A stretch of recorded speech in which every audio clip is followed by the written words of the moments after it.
नमस्कार विद्यार्थी भाइ बहिनीहरू। आजको यस कक्षामा सम्पूर्ण विद्यार्थी भाइ बहिनीहरूलाई हार्दिक स्वागत गर्दछु। भाइ बहिनीहरू, आज हामी कक्षा 9 को सामाजिक अध्ययन विषय अन्तर्गत एकाइ 5 को नागरिक चेतना अन्तर्गत पाठ 4 मौलिक हकको बारेमा छलफल गर्नेछौँ। भाइ बहिनीहरू, आजको छलफलका विषयवस्तुहरू के हुनेछन् त? हो, वास्तवमा आजका छलफलका मुख्य विषयवस्तुहरू भनेको मौलिक हक के हो, यसको महत्त्व के हो, यसको विशेषता के हो, यस्ता मौलिक हक कसले पाउँछन् र कसले दिन्छन् भन्ने सन्दर्भमा छलफल गर्नेछौँ। त्यसैगरी नेपालको संविधानमा मौलिक हक सम्बन्धी भएका व्यवस्थाहरू वा मौलिक हकहरूको बारेमा पनि छलफल गर्नेछौँ र मौलिक हकहरू हामी नेपाली नागरिकहरूलाई कतिवटा प्रदान गरिएका छन्, त्यस अन्तर्गत के कस्ता व्यवस्थाहरू रहेका छन्, त्यस सन्दर्भमा छलफल गर्नेछौँ। भाइ बहिनीहरू, मौलिक हक धेरै छन्, तर सबै मौलिक हकको सन्दर्भमा आज हामी साझा छलफल गर्न भ्याउँदैनौँ। त्यस हुनाले आज केही मौलिक हकको बारेमा छलफल गर्नेछौँ र बाँकी मौलिक हकको बारेमा सन्दर्भमा फेरि अर्को कक्षामा छलफल गर्नेछौँ। भाइ बहिनीहरू, आजको विषयवस्तु थाहा पाउनुभयो होइन? आजको विषयवस्तुको सन्दर्भमा छलफल गर्न तपाईँहरू सबैजना तयार हुनुहुन्छ होइन त? ल, ठिक छ। ल भाइ बहिनीहरू, अब हामी केही तस्विरहरू हेर्छौँ है त। हामीले मौलिक हकको सन्दर्भमा छलफल गर्नुभन्दा अगाडि हामी केही अवस्थाहरूको विश्लेषण गर्छौँ, अवस्थाहरू थाहा पाउँछौँ है, र त्यस अवस्थाले व्यक्तिको सर्वाङ्गीण पक्षमा, सर्वाङ्गीण विकासमा कसरी असर पार्छ त्यसको बारेमा छलफल गर्छौँ होइन? हो, अब यहाँ हेर्नुहोस् त भाइ बहिनी, तपाईँहरू अनुमान गर्नुहोस् त यहाँ के भइराखेको छ? हो, ठिक भन्नुभयो तपाईँहरूले। यहाँ साना साना बच्चाहरू इट्टा भट्टामा काम गरिराखेका छन्। तपाईँ आफै भन्नुहोस् त, यो सही हो त? यो उमेरमा काम गर्ने हो त? होइन नि। हो, त्यसै गरी अर्को यहाँ हेर्नुहोस् त, फेरि यहाँ साना साना बच्चाहरू बाहिर छन्, सडकमा छन्, उनीहरूको बस्ने घर पनि छैन, खाने ठिकान पनि छैन। त्यसै गरी अर्को यहाँ हेर्नुहोस् त, मानिस बाहिर सुतिराखेका छन् होइन? अर्को यहाँ हेर्न सक्नुहुन्छ, यो बच्चालाई के समस्या भएको छ? हो, वास्तवमा यो बच्चाले राम्रोसँग पौष्टिक तत्त्वहरू भएको खानेकुराहरू खान पाएका छैन, जसले गर्दा यस्तो किसिमको स्वास्थ्य समस्या देखा परेको छ। त्यसै गरी अर्को तलपट्टि हेर्नुहोस् त, यहाँ दिमागमा स्क्रुले घोचे जस्तो देखाइएको छ। यो भनेको के होला त? हो, वास्तवमा कुनै पनि मान्छेलाई होइन, हामीले कुनै कुरा भन्यौँ भने, नचाहिँदो कुरा भन्यौँ भने त्यो मान्छेको चित्त दुख्छ, त्यो कुराहरूले हरदम दिमागमा घोचेको जस्तै गर्छ। मान्छेले एउटै कुराहरू सोचिरहन्छ, जसले गर्दा के हुन्छ, उसलाई मानसिक समस्या हुन सक्छ। यहाँ हेर्न सक्नुहुन्छ, यहाँ हेर्नुहोस् त। हो, यस्तै मानसिक समस्याले गर्दा के भयो त, मानिसमा कुनै पनि किसिमको एउटा खुसी उमङ्ग देखिँदैन, चिन्तित हुन्छ। हो, अब तपाईँहरू अनुमान गर्नुहोस् त भाइ बहिनीहरू, यस्तो समस्या कसैको जीवनमा देखा पर्यो भने ती व्यक्तिहरूको कुनै विकास हुन सक्छ, जस्तै सामाजिक, आर्थिक, राजनैतिक, धार्मिक, सांस्कृतिक वा अन्य कुनै पनि किसिमको विकास हुन सक्छन्? सक्दैन नि। हो, वास्तवमा यस्ता व्यक्तिहरूको विकास भएन भने यी व्यक्तिहरू त हाम्रा देशका कर्णधार हुन् त, भविष्यका हो कि होइन? हाम्रो देश कसले चलाउने त? त्यसैले हाम्रो देशमा जन्मिने हरेक बालबालिकाहरूको त एउटा उचित विकास हुनुपर्छ नि त, जसले भविष्यमा गएर आफ्नो योग्यता र क्षमता अनुसार देशको काममा सहयोग पुर्याउन सक्छन्, समाजको काममा सहयोग पुर्याउन सक्छन्, हो कि होइन? हो नि। ल अब अर्को म तपाईहरूलाई अवस्था देखाउँछु है त। हेर्नुहोस् त यहाँ के देखाइएको छ? हो, यहाँ घर देखाइएको छ। यसको अर्थ के हो भने मानिसलाई बस्नको लागि घर चाहिन्छ, हो कि होइन? आधारभूत आवश्यकता भनिन्छन्, जस्तो घाँस बाँस कपास, हो कि होइन? बस्नलाई ठाउँ चाहिन्छ, लाउनलाई लुगा चाहिन्छ, खानको लागि खानेकुराहरू चाहियो नि त। हो, त्यसपछि के हुन्छ? मानिस यी कुराहरू उपलब्ध भएपछि स्वस्थ हुन्छन्। स्वस्थ भएका बच्चाहरू फेरि के हुन्छन् त? सुविधा प्रदान गरिएको छ भने पढ्न पाउँछन् है। यसरी विद्यालयमा पढ्न जान्छन्, अनि विद्यालयमा खेलकुद पनि गर्छन् होइन, खेल्छन्, रमाउँछन्। हो, यसरी विद्यार्थीहरूले खान पायो, राम्रोसँग बस्न पायो, विद्यालयमा पढ्न पायो, रमाउन पायो भने के हुन्छ त? अनुमान गर्नुहोस् त। हो, उसको सम्पूर्ण पक्षको विकासमा मद्दत पुग्दछ। जस्तै उदाहरणको लागि यहाँ हेर्न सक्नुहुन्छ, बच्चाहरू है पढिसकेपछि ठुला भएपछि पछि के हुन्छन्? यसरी कोही डाक्टर बन्छन्, कोही इन्जिनियर बन्छन् होइन, कोही शिक्षक बन्छन्। त्यति मात्र होइन, आफ्नो योग्यता अनुसारको क्षमता अनुसारको अरू पनि पेसा प्राप्त गर्न सक्छन् वा पेसामा संलग्न हुन सक्छन्। जस्तै कोही लेखापाल हुन सक्छन्, कोही ब्युटिसियन हुन सक्छन् होइन, कोही इलेक्ट्रिसियन हुन सक्छन्, कोही नेता हुन सक्छन्, हो कि होइन? हो, त वास्तवमा पहिला मानिसको विकास त हुनु पर्यो नि त हरेक पक्षको, अनि पो ऊ कुनै कामको लागि लायक हुन सक्छ, हो कि होइन? हो, र त्यस्ता व्यक्तिहरूको विकास भइसकेपछि के हुन्छन् त? त्यस्ता व्यक्तिहरूले आफ्नो व्यक्तिगत विकासको लागि, समाजको विकासको लागि, राष्ट्रको विकासको लागि र समग्रमा भन्ने हो भने विश्वकै विकासका लागि पनि होइन काम गरिराखेका हुन्छन् र काम गर्न सक्षम हुन्छन् भाइ बहिनी। हो, यसका लागि यस्ता मानिसको सर्वाङ्गीण पक्षको विकासका लागि के कुराहरू चाहिन्छ त है? हो, धेरै कुराहरू चाहिन्छ भाइ बहिनीहरू है, जसलाई हामी के भन्दछौँ त? मौलिक हक भनिन्छ। भाइ बहिनीहरू, व्यक्तिको सर्वाङ्गीण पक्षको विकासको लागि के चाहिन्छ त? मौलिक हक। अब भाइ बहिनीहरूलाई जिज्ञासा हुन सक्छ, यो मौलिक हक भनेको के होला त? सुन्नु भएको छ यो मौलिक हकको बारेमा? सुन्नु भएको छ होइन? हो, 8 क्लासमा पनि पढ्नु भएको होला, सायद 7मा पनि होला। ल ठिक छ भाइ बहिनीहरू, सामान्य अर्थमा भन्ने हो भने है, साधारण अर्थमा बुझ्ने हो भने मौलिक हकको अर्थ के हो भने, मौलिक हकको अर्थ के हुन्छ त? नागरिक हक हो भाइ बहिनीहरू। मौलिक हकको अर्थ के हो?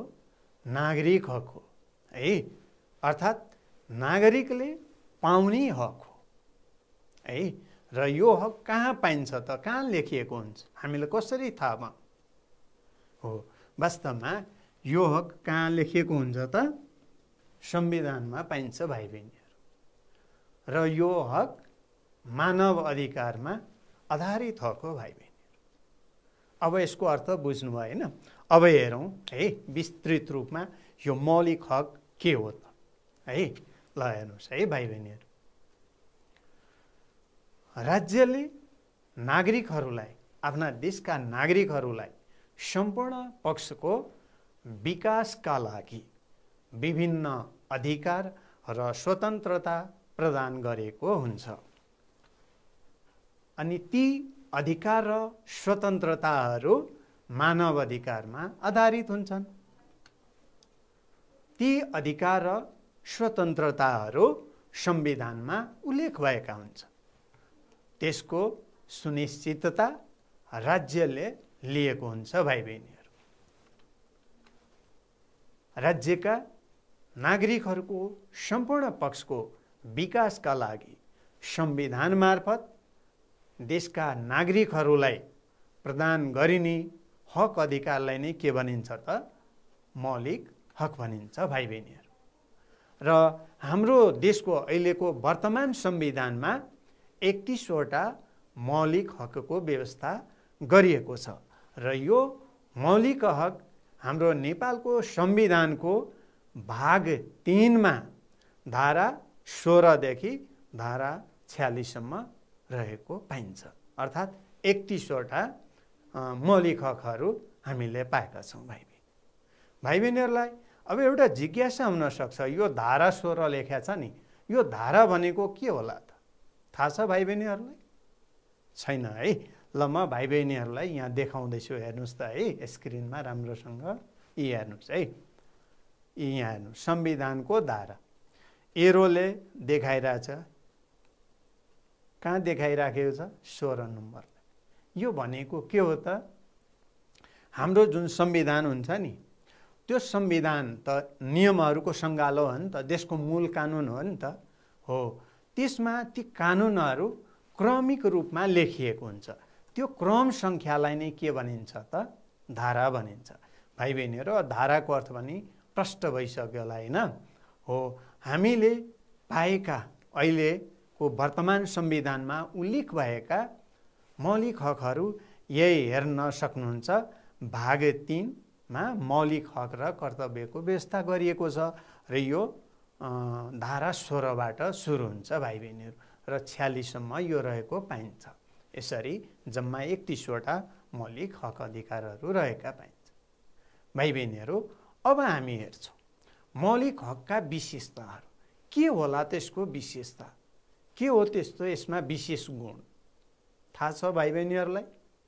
पक्कै पनि थाहा छ, किनभने तपाईँहरूले कतै सुन्नु भएको होला अथवा कुनै किताबहरू पढ्नु पनि भएको होला, अथवा सुन्नु भएको छैन भने पनि ठिक छ। हेरौँ है त यसका मुख्य विशेषताहरू के हुन सक्छन् है त। हेरौँ है। यो हक भनेको मौलिक हक है। मौलिक हक राज्यका नागरिकले पाउने हक हो। यो हक संविधानमा उल्लेख गरिएको हुन्छ भाइ बहिनीहरू। मौलिक हकहरू समय परिस्थिति अनुसार परिवर्तन हुँदै जान्छ। सधैँ एकै किसिमको यो मौलिक हक रहँदैन। जस्तो आवश्यकता हुन्छ है, समय परिवर्तनसँगै जस्तो आवश्यकता पर्छ वा महसुस हुन्छ त्यो अनुसारको मौलिक हकहरू थपघट हुँदै जान्छ भाइ बहिनीहरू। त्यसै गरी मौलिक हकहरू देशअनुसार फरक हुन्छन्। सबै देशको एकै किसिमको मौलिक हक हुँदैन है। त्यसै गरी यो हक अर्थात् यो मौलिक हक मानव अधिकारमा आधारित हुन्छ। त्यसै गरी यो हक हनन भयो, कसैले हामीलाई उपभोग गर्न दिएन भने हामी सिधै हाम्रो देशको सर्वोच्च अदालतमा रिट निवेदन हाल्न सक्छौँ र त्यसबाट हामी कानुनी उपचार प्राप्त गर्न सक्छौँ। अदालतले हामीलाई त्यो अधिकार दिलाइदिन्छ। त्यसै गरी यो मौलिक हक राज्यका सबै नागरिकले पाउँछन् र बराबर रूपमा उपभोग गर्न पाउँछन्। कसैले कम कसैले बढी पाउने भन्ने कुरो हुँदैन भाइ बहिनीहरू। त्यसै गरी राज्यमा सङ्कटकाल कहिलेकाहीँ आउन सक्छ, देशको परिस्थिति बिग्रिँदै गयो है। हो, त्यस्तो प्रतिकूल परिस्थितिमा सरकारले घोषणा गर्न सक्छ है मौलिक हकहरू निलम्बन भएको भनेर। हो, त्यस्तो अवस्थामा मौलिक हक निलम्बन हुन सक्छ र हामी त्यस्ता मौलिक हकहरू त्यस्तो अवस्थामा हामी प्रयोग गर्न सक्दैनौँ भाइ बहिनीहरू। र मौलिक हकको उल्लङ्घन कसैले गर्यो भने अदालतले के गर्दछ त? उल्लङ्घन गर्ने व्यक्तिलाई आवश्यक सजाय दिन्छन् कानुन बमोजिम। र मौलिक हकको संरक्षकको रूपमा सर्वोच्च अदालतलाई मानिन्छ। यो हाम्रो देशको न्यायपालिका मध्येको सबैभन्दा उच्च तहको अदालत हो भाइ बहिनीहरू। यो अदालत हाम्रो देशमा एउटा मात्रै रहेको छ, जसलाई हामी सर्वोच्च अदालत भन्छौँ। सबैभन्दा माथिल्लो तहको अदालत हो। त्यसरी भाइ बहिनीहरू अहिलेसम्म हामीले यो मौलिक हकका विशेषताहरूको बारेमा छलफल गर्दै आए। भाइ बहिनीहरूलाई सायद मौलिक हक के हो भन्ने सन्दर्भमा अब कुनै दुविधा छ जस्तो मलाई लाग्दैन। छ त अब कुनै दुविधा छैन है। ल अब अगाडि बढौँ है त। अब यो हाम्रो मौलिक हकका विशेषताहरूको सन्दर्भमा छलफल गऱ्यौँ। अब हामीले अघि पनि छलफल गरेका थियौँ, हाम्रो संविधानमा 31वटा मौलिक हक अधिकारहरू रहेका छन्। ती हक अधिकारहरू कुन कुन हुन् त है, त्यसको पनि सन्दर्भमा छलफल गरौँ है त। एकछिन सरसर्ती हेरौँ है मौलिक हक अधिकारको सन्दर्भमा। हेर्नुहोस् त, यहाँ धारा 16मा सम्मानपूर्वक बाँच्न पाउने हक छ। त्यसै गरी धारा 17मा स्वतन्त्रताको हक रहेको छ। धारा 18मा समानताको हक रहेको छ। धारा 19मा सञ्चारको हक रहेको छ। त्यसै गरी धारा 20मा न्याय सम्बन्धी हक रहेको छ। धारा 21मा अपराध पीडितको हक रहेको छ। त्यसै गरी धारा 22मा यातना विरुद्धको हक रहेको छ। त्यसै गरी धारा 23मा निवारक नजरबन्द विरुद्धको हक रहेको छ। धारा 24मा छुवाछुत तथा भेदभाव विरुद्धको हक रहेको छ भाइ बहिनीहरू। त्यसै गरी अब धारा 25को बारेमा हेरौँ है त। यहाँ 25मा सम्पत्तिको हक रहेको छ। त्यसै गरी धारा 26मा धार्मिक स्वतन्त्रताको हक रहेको छ। धारा 27मा सूचनाको हक रहेको छ। धारा 28मा गोपनीयताको हक रहेको छ। धारा 29मा शोषण विरुद्धको हक रहेको छ। धारा 30मा स्वच्छ वातावरणको हक रहेको छ। धारा 31मा शिक्षा सम्बन्धी हक रहेको छ। धारा 32मा भाषा तथा संस्कृतिको हक। त्यसै गरी धारा 33मा रोजगारीको हक। धारा 34मा श्रमको हक। धारा 35मा स्वास्थ्य सम्बन्धी हक। धारा 36मा खाद्य सम्बन्धी हक। धारा 37मा आवासको हक। धारा 38मा महिलाको हक। धारा 39मा बालबालिकाको हक। धारा 40मा दलितको हक। त्यसै गरी भाइ बहिनीहरू धारा 41मा ज्येष्ठ नागरिकको हक। धारा 42मा सामाजिक न्यायको हक। धारा 43मा सामाजिक सुरक्षाको हक। धारा 44मा उपभोक्ताको हक। धारा 45मा देश निकाला विरुद्धको हक र धारा 46मा संवैधानिक उपचारको हक रहेको छ भाइ बहिनी। यसरी 31वटा मौलिक हक हामीले पाएका छौँ भाइ बहिनीहरू। अब हामी यो मौलिक हक हामीलाई किन चाहिन्छ त्यसको सन्दर्भमा एकछिन छलफल गरौँ है त।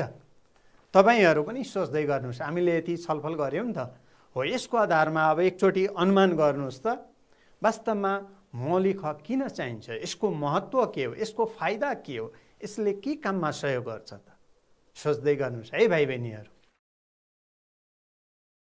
ल भाइ बहिनीहरू अब हेर्नुहोस् त, हामीलाई मौलिक हक किन चाहिन्छ हेरौँ है। बुँदागत रूपमा मानव अधिकारको संरक्षण गर्न, त्यसै गरी प्रजातान्त्रिक मूल्य मान्यतालाई आत्मसात गर्न, देशमा सामाजिक, आर्थिक, धार्मिक, सांस्कृतिक, राजनीतिक रूपले पछि परेका वा पारिएका वर्गको उत्थान गर्न, कानुनी शासनको मान्यतालाई व्यवहारमा लागू गर्न, मानिसको सर्वाङ्गीण पक्षको विकास गर्न, गुणस्तरीय जीवनयापन गर्न, त्यसै गरी व्यक्तित्व विकास गर्न, सम्मानजनक रूपमा बाँच्न तथा मर्यादित जीवनयापन गर्न आदि हो।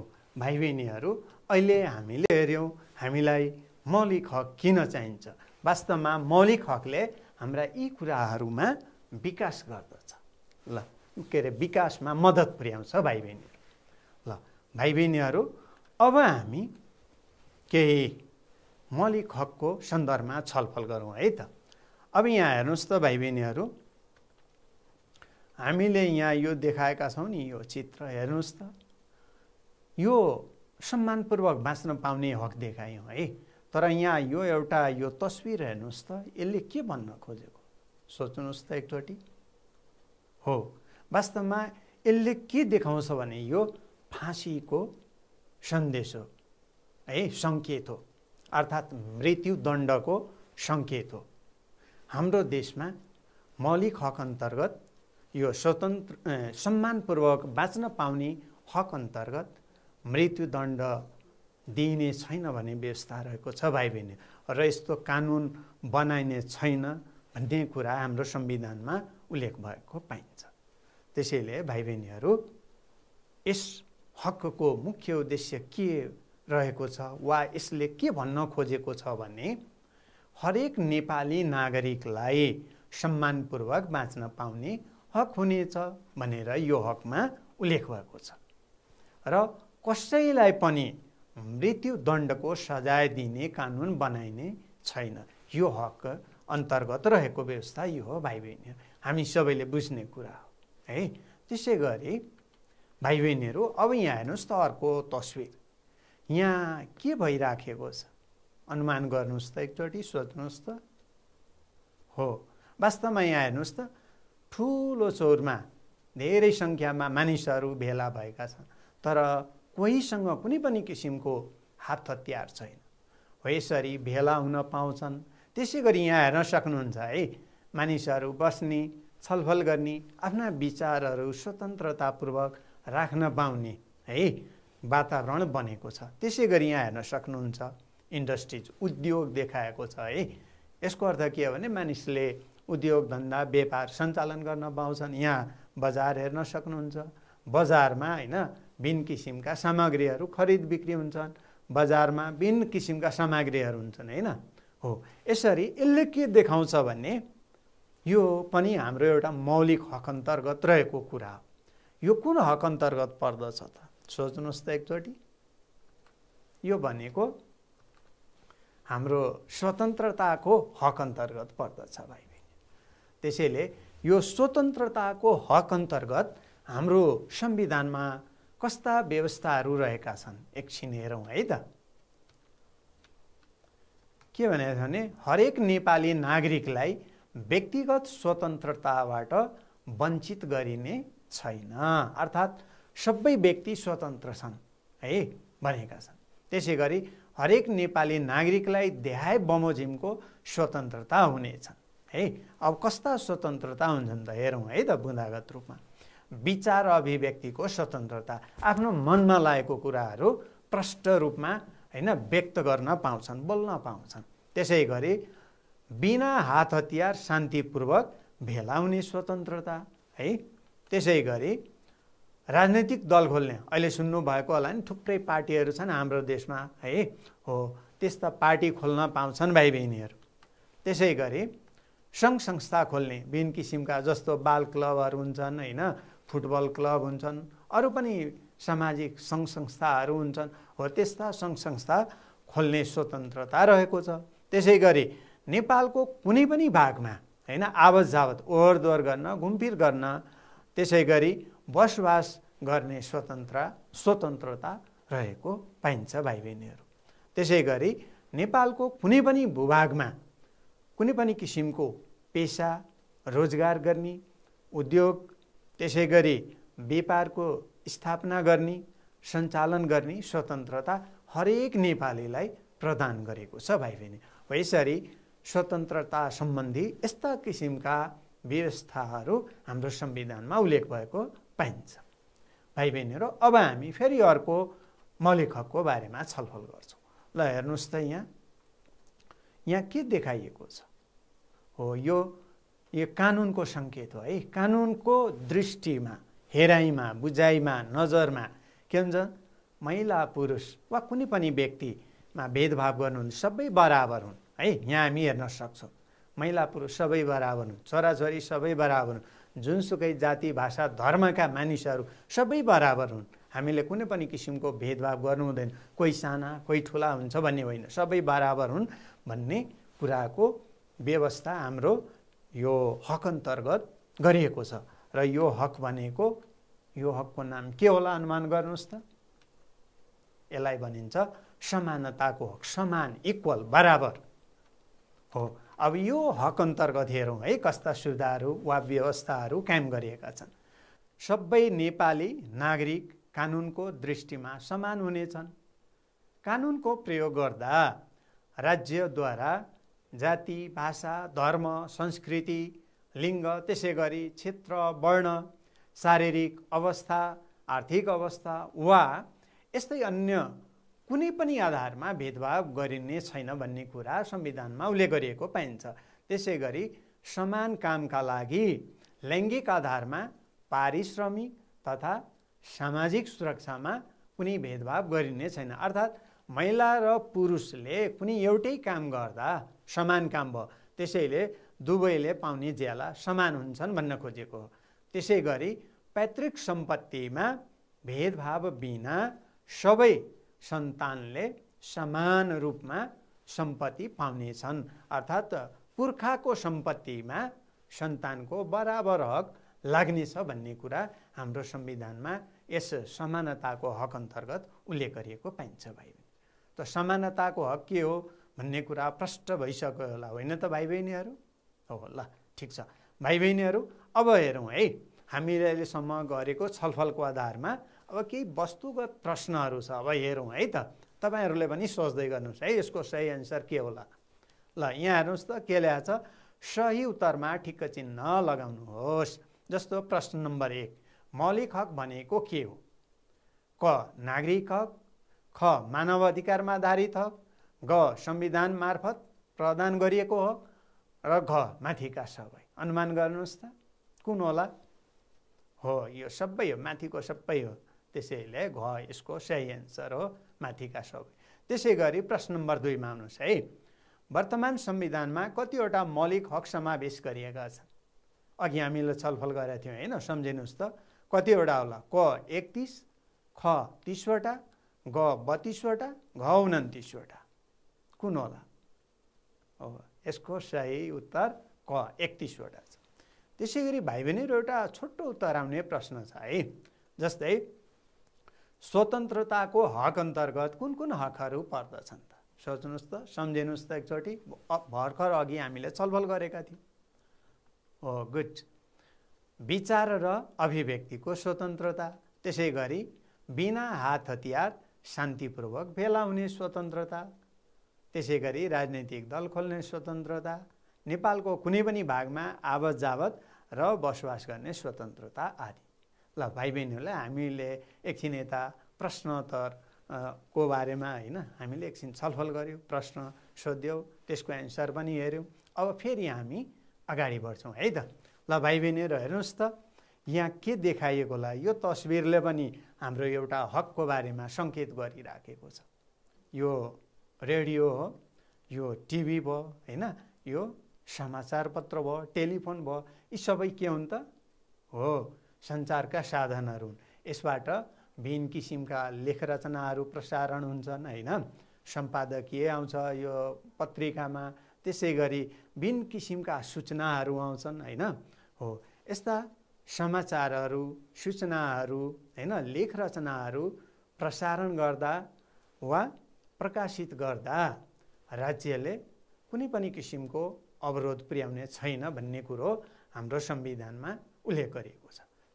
तर कानुन बमोजिम है कुनै पनि कुराहरू प्रसारण गर्दा वा प्रकाशन गर्दा कानुन बमोजिम गर्नुपर्छ। कानुन बमोजिम फेरि भएन भने प्रतिबन्ध लगाउन सक्छन् है राज्यले। त्यसैले यो कुन हक अधिकार अन्तर्गत होला भाइ बहिनीहरू सम्झिनुहोस् त? हो गुड, यो सञ्चारको हक अन्तर्गत पर्दछ। अब यस हक अन्तर्गत कस्ता व्यवस्थाहरू रहेका छन् त हेरौँ है त।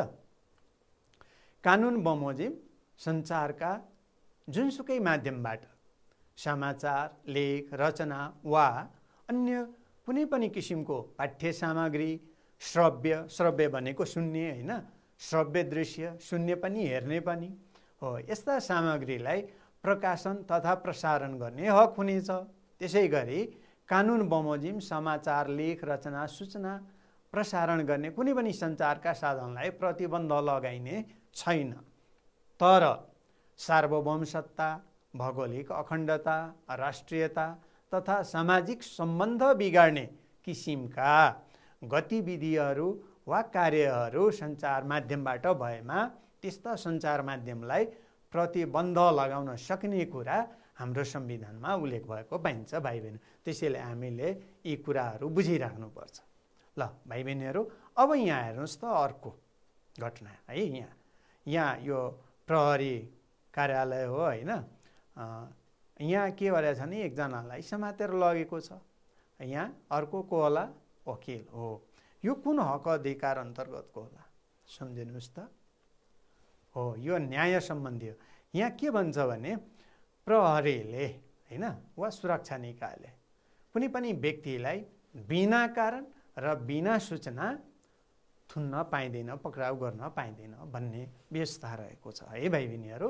र यो जो व्यक्ति समातिन्छन् उसले आफ्नो एउटा कानुन व्यवसायी राख्न पाउँछन् भन्ने नियम रहेको छ। त्यसैले यस सम्बन्धी व्यवस्थाहरू है त। बिना कारण तथा बिना सूचना कुनै पनि नागरिकलाई थुनामा राख्न पाइने छैन। पक्राउ परेको व्यक्तिलाई बाटोको म्याद बाहेक 24 घण्टाभित्रमा मुद्दा हेर्ने व्यक्ति समक्ष उपस्थित गराउनु पर्नेछ। बाटाको म्याद भनेको कस्तो भने जस्तो यो ठाउँमा समातियो होइन, पुर्याउनु पर्ने ठाउँ त अर्को होला नि त, मुद्दा हेर्ने अधिकारी समक्ष हो। अब यो ठाउँबाट मुद्दा हेर्ने अधिकारी समक्ष लैजाँदाखेरि कति टाइम लाग्छ? त्यो टाइम बाहेक 24 घण्टाभित्रमा उपस्थित गराउनु पर्ने हुन्छ। त्यो भनेको भाइ बहिनीहरू। त्यसै गरी पक्राउ परेको व्यक्तिले कानुन व्यवसाय राख्न पाउने कुरा पनि संविधानमा उल्लेख भएको पाइन्छ। जस्तो अब त थुनाम पर्यो नि त, समात्यो नि त, अब छुटाउनु त पर्यो, आफ्नो तर्फबाट बहस त गर्नु पर्यो हो। त्यसको लागि उसले के अरे पक्राउ परेको व्यक्तिले वकिल राख्न पाउँछन् भन्न खोजेको है भाइ बहिनीहरू। ल अब यहाँ हेर्नुहोस् त अर्को हो। यहाँ एकजनाको यहाँ मृगौला झिकिएको छ, फकाइ फुलाइ गरेर मृगौला झिकिदिए। त्यसै गरी यहाँ चेलीबेटी बेचबिखन हेर्न सक्छौँ है। त्यसै गरी अर्को यहाँ अपहरण गरिएका छन्। यी सबै के हुन् त? अपराध हुन् हो। यस्ता अपराधबाट व्यक्तिहरू समस्यामा पर्छन् हो। यो पनि होइन, यस्ता समस्याहरू पर्यो भने यो सम्बन्धी पनि मौलिक हकको व्यवस्था गरिएको छ भाइ बहिनीहरू। त्यो हक भनेको के हो त? अपराध पीडितको हक हो। अब यो अपराध पीडितको हकमा कस्ता संवैधानिक व्यवस्थाहरू रहेका छन् एकचोटि हेरौँ है त। यहाँ हेर्नुहोस् त, अपराध पीडितको हक। अब अपराध पीडित पहिला कसलाई भन्ने त है भाइ बहिनी? कुनै अपराधबाट पीडित भएको व्यक्ति अपराध पीडित हुन्। जस्तै कोही अपहरणमा परे, त्यो अपहरणमा परेको व्यक्ति के भयो त? अपराध पीडित भयो। कोही कसैको किडनी झिकिदियो होइन, मृगौला झिकिदियो हो, त्यो चाहिँ पीडित भयो नि त त्यो व्यक्ति, त्यसले दुःख पायो नि त हो। त्यो व्यक्ति चाहिँ अपराध पीडित हो। त्यसैले कुनै अपराधबाट पीडित भएको व्यक्ति अपराध पीडित हुन् है।